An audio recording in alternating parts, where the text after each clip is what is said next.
नमस्कार मेरी प्यारी बहनों, आप सभी का मेरे यूट्यूब चैनल में हार्दिक स्वागत है। हमारे हिंदू धर्म में ऐसी अनेक लोक मान्यताएं और परंपराएं बताई गई है जिनका संबंध हमारे घर की सुख शांति समृद्धि और गृहस्थ जीवन से माना जाता है। कहा जाता है कि जिस घर में साफ सफाई, सम्मान, दया, प्रेम, अच्छे संस्कार होते हैं वहाँ माँ लक्ष्मी का वास माना जाता है। लेकिन क्या आप जानते हैं कि हमारे घर में रखी कुछ वस्तुओं को भी परंपराओं में विशेष महत्व दिया गया है। आज की इस कथा में हम ऐसी ही 5 वस्तुओं के बारे में जानेंगे जिन्हें एक स्त्री को अपने घर से किसी दूसरे को देते समय बहुत ही सावधानी रखनी चाहिए।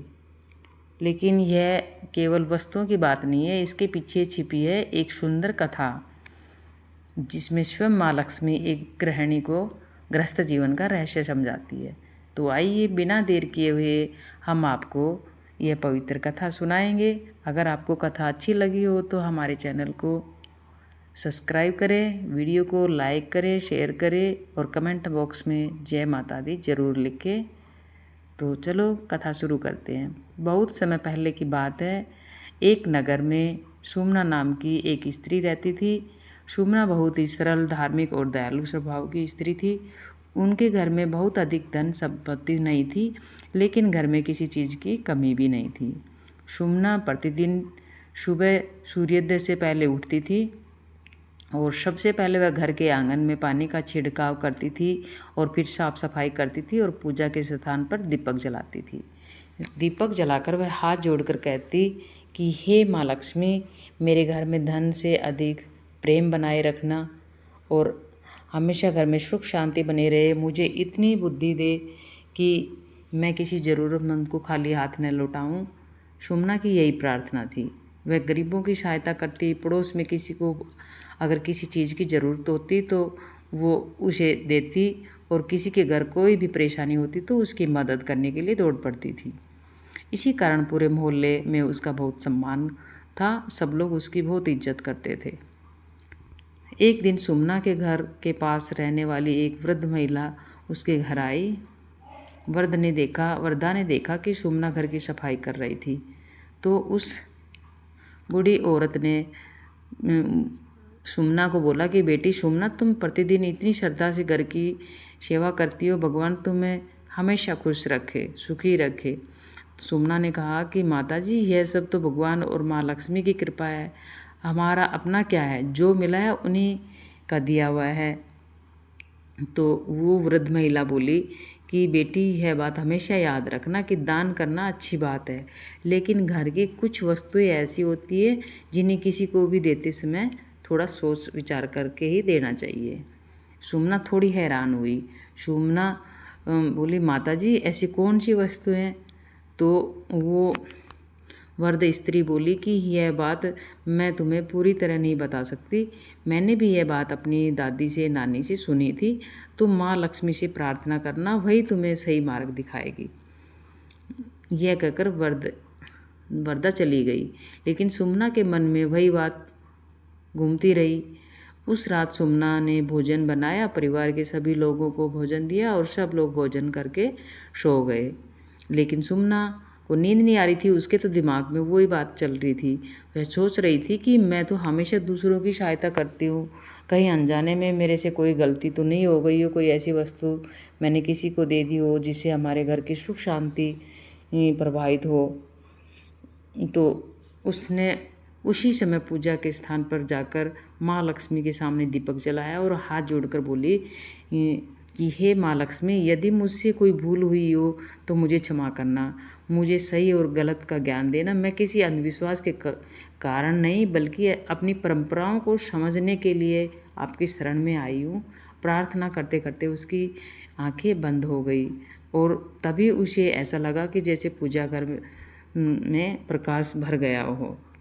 सुमना ने देखा कि एक सुंदर कमल के आसन पर माँ लक्ष्मी विराजमान है और उनके मुख पर दिव्य मुस्कान थी। सुमना तुरंत उनके चरणों में झुक गई और सुमना बोली कि माँ, आज मेरे घर में आपका दर्शन हुआ, मेरा तो भाग्य ही खुल गया। माँ लक्ष्मी ने सुमना को उठाया और कहा कि बेटी, तुम्हारे मन में किसी के प्रति बुरा भाव नहीं है, तुम दूसरों की सहायता करना चाहती हो, इसलिए मैं बहुत प्रसन्न हूँ। लेकिन तुम्हें ग्रस्त जीवन की भी कुछ मर्यादाएं भी जाननी चाहिए। सुमना बोले कि माँ कृपा करके मुझे बताइए। माँ लक्ष्मी बोली कि आज मैं तुम्हें 5 ऐसी वस्तुओं के बारे में बताऊंगी जिन्हें परंपरागत मान्यताओं में घर से किसी दूसरे को देते समय विशेष सावधानी रखने को कहा गया है।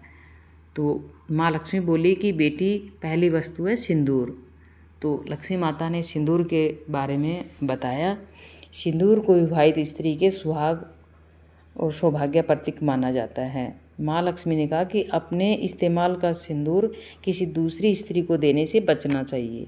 यदि किसी बहन या सुहागिन को सिंदूर देना हो तो उसके लिए नया सिंदूर लेकर देना शुभ माना जाता है। सुमना ने कहा कि माँ ऐसा क्यों? माँ लक्ष्मी बोली कि क्योंकि सिंदूर केवल रंग नहीं है, भारतीय परंपरा में यह वैवाहिक सौभाग्य और मंगल का प्रतीक माना गया है, इसलिए इसे जुड़े संस्कारों में सम्मान और मर्यादा रखी जाती है। सुमना ने सिर झुका दिया और माँ लक्ष्मी ने आगे कहा कि दूसरी वस्तु है मंगलसूत्र। मंगलसूत्र को वैवाहिक स्त्री के वैवाहिक जीवन का प्रतीक माना जाता है। माँ लक्ष्मी बोली कि स्त्री को अपना पहना हुआ मंगलसूत्र किसी दूसरे को नहीं देना चाहिए। यदि मंगलसूत्र बदलना हो तो पुराने मंगलसूत्र को सम्मानपूर्वक सुरक्षित रखना या परिवार की परंपरा के अनुसार उसका उचित प्रबंध करना चाहिए। सुमना ने कहा, माँ अब मैं समझ गई कि सुहाग से जुड़ी वस्तुओं का सम्मान देना चाहिए। माँ लक्ष्मी ने मुस्कुराकर कहा कि हाँ बेटी, वस्तु से अधिक महत्वपूर्ण उसके पीछे की भावना होती है। और अब माँ लक्ष्मी ने कहा कि तीसरी वस्तु है झाड़ू। सुमना को थोड़ा आश्चर्य हुआ। वह बोली कि माँ, झाड़ू तो घर की सफाई के लिए होती है, इसे इतना महत्वपूर्ण क्यों माना जाता है? माँ लक्ष्मी बोली कि बेटी, झाड़ू घर की गंदगी को बाहर निकालती है। स्वच्छता और माँ लक्ष्मी की कृपा को भारतीय परंपरा में एक दूसरे से जोड़ा गया है, इसलिए झाड़ू का सम्मान करना चाहिए। लोक मान्यता में झाड़ू को बिना सोच समझकर किसी को देने से बचने की बात कही गई है। तो माँ लक्ष्मी ने आगे कहा कि झाड़ू को कभी भी पैर से नहीं छूना चाहिए, न ही उसे घर में इधर उधर फेंकना चाहिए और उसे ऐसी जगह पे रखना चाहिए जिसे कि दूसरों की नज़र झाड़ू पे नहीं पड़े, और उसे स्वच्छ और उचित स्थान पर ही रखना चाहिए। सुमना ने कहा, माँ मैं आज से ही झाड़ू का भी सम्मान करूँगी। और माँ लक्ष्मी ने कहा कि चौथी वस्तु है नमक। सुमना बोली, नमक तो हर घर की रसोई में होता है, इसके बारे में भी कोई मान्यता है? माँ लक्ष्मी बोली कि हाँ बेटी, नमक को भारतीय लोक परंपराओं में केवल भोजन का स्वाद बढ़ाने वाली वस्तु नहीं माना गया है, इससे संबंधों और ग्रस्त जीवन से भी जोड़ा गया है। कुछ मान्यताओं में कहा जाता है कि यदि किसी को नमक देना हो तो सीधे हाथ में देने की बजाय किसी बर्तन में रखकर देना चाहिए। लेकिन माँ लक्ष्मी ने एक महत्वपूर्ण बात कही कि बेटी, इसका अर्थ यह नहीं कि किसी ज़रूरतमंद को नमक देने से डरना चाहिए। ज़रूरतमंद की सहायता करना पुण्य का काम होता है, लेकिन इन बातों को लोक परंपरा के रूप में समझना चाहिए, डर के रूप में नहीं। अब माँ लक्ष्मी ने कहा कि पांचवी वस्तु है तेल। माँ लक्ष्मी बोली कि पुरानी परंपराओं में तेल को भी विशेष माना गया है, विशेषकर अपना इस्तेमाल किया हुआ तेल किसी दूसरे को देने से बचने की मान्यता कुछ परिवारों में रही है। यदि किसी को तेल की आवश्यकता हो तो नया तेल खरीदकर उसकी सहायता आप कर सकते हो। सुमना ने हाथ जोड़कर कहा कि माँ, आपने मुझे बहुत सुंदर बात समझाई। मैं अब अपनी गृहस्थी की वस्तुओं का सम्मान भी करूँगी और ज़रूरतमंदों की सहायता भी करती रहूँगी। माँ लक्ष्मी ने सुमना की ओर देखा और कहा कि बेटी, मेरी एक बात हमेशा याद रखना, केवल इन 5 वस्तुओं की रक्षा करने से किसी घर में समृद्धि नहीं आती। सुमना ध्यान से सुनने लगे कि माँ लक्ष्मी बोली कि जिस घर में स्त्री पुरुष एक दूसरे का सम्मान करते हैं, जहाँ बुजुर्गों की सेवा होती है और जहाँ भोजन का अपमान नहीं किया जाता, जहाँ मेहनत से कमाया हुआ धन हो और जहाँ ज़रूरतमंद की सहायता की जाती हो, वही सच्ची समृद्धि रहती है। फिर माँ लक्ष्मी ने कहा कि घर में छल कपट, आलस्य, कलह, झूठ, अपमान बढ़ जाए तो केवल पूजा पाठ करने से भी मन की शांति नहीं मिलती है। इसलिए गृहस्थ जीवन में अच्छे कर्म सबसे महत्वपूर्ण है। सुमना की आंखों में आंसू आ गई। वह बोली कि माँ, अब मैं समझ गई कि असली लक्ष्मी केवल धन नहीं बल्कि घर की सुख शांति और अच्छे संस्कार होते हैं। माँ लक्ष्मी ने कहा कि बिल्कुल बेटी, जहाँ प्रेम है वहाँ लक्ष्मी है, और जहाँ सेवा है वहाँ लक्ष्मी है, और जहाँ मेहनत और ईमानदारी है वहाँ लक्ष्मी होती है, और जहाँ संतोष है वहाँ मेरी कृपा हमेशा बनी रहेगी। इतना कहकर माँ लक्ष्मी का दिव्य प्रकाश धीरे धीरे कम होने लगा। सुमना ने हाथ जोड़कर कहा कि माँ, मुझे सदैव अपने चरणों में स्थान देना, मेरे परिवार को सद्बुद्धि देना। और माँ लक्ष्मी ने आशीर्वाद दिया और सुमना की आंखें खुल गई। सुबह हो चुकी थी और सुमना ने उठकर सबसे पहले माँ लक्ष्मी को प्रणाम किया। उस दिन से उसने केवल घर की वस्तुओं का ही नहीं बल्कि अपने घर के प्रत्येक सदस्य का सम्मान करना शुरू कर दिया।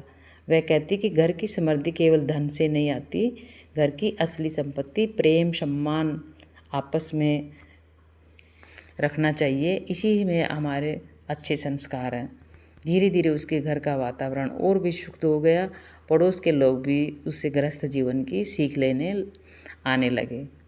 सुमना हर किसी से यही कहती कि माँ लक्ष्मी कृपा पाने के लिए सबसे पहले अपने मन को साफ रखो और अपने अच्छे कर्म करो। माँ लक्ष्मी की कृपा आप पर सदैव बनी रहेगी और ज़रूरतमंद की सहायता जरूर करनी चाहिए। तो बहनों, इस कथा में बताई गई 5 वस्तुएं सिंदूर, मंगलसूत्र, झाड़ू, नमक और तेल, इनसे जुड़ी बातें अलग अलग परिवारों और क्षेत्रों की लोक मान्यताओं और परंपराओं पर आधारित हैं।